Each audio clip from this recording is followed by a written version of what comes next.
Comment je fais pour initier les gens à l'invisible?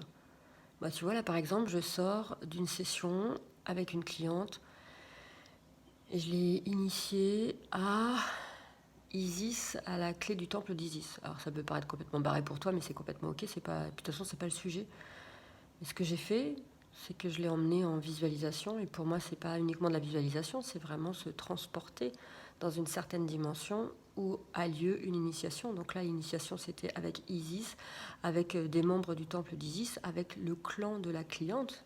Voilà, alors peut-être que c'est vraiment bien barré pour toi, mais c'est pas grave, je t'explique, j'en sors, et puis comme ça, oh, voilà, je te raconte.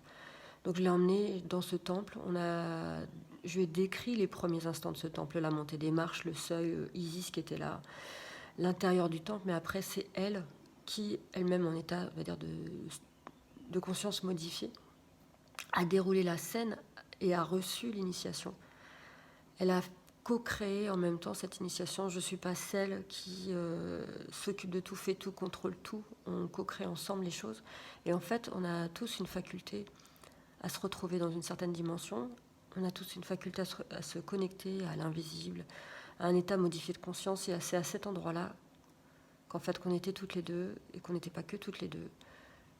Et c'était hyper puissant. Tu vois, j'ai encore, derrière les omoplates, ça me chauffe encore très très fortement. Et pour moi, les omoplates, quand ça me chauffe comme ça, c'est qu'il y a... Bon voilà, c'est qu'on est à cet endroit-là et qu'on fait ce qu'on a à faire et que c'est juste et que c'est puissant. Et cette initiation était intense. Elle s'est faite, je crois, en une quarantaine de minutes, ce qui peut sembler assez rapide pour certaines et assez long pour d'autres. Mais il n'y avait pas de notion de temps. Dans cet endroit-là, il n'y a pas de notion de temps, puisque le temps, c'est une construction assez rationnelle, sociale, pour se donner des repères ou quoi que ce soit. Et là, on était hors de tout ça. Et cette faculté à connecter à l'invisible, on l'a toutes et tous. Donc tu dois l'avoir aussi, tu peux l'avoir, c'est déjà présent en toi, dans tes rêves, dans tes songeries, dans tes pensées. Voilà, c'est une façon déjà d'être en lien avec l'invisible. Et ce moment-là, il était vraiment hyper puissant. On était vraiment ensemble dans ce temple. Voilà.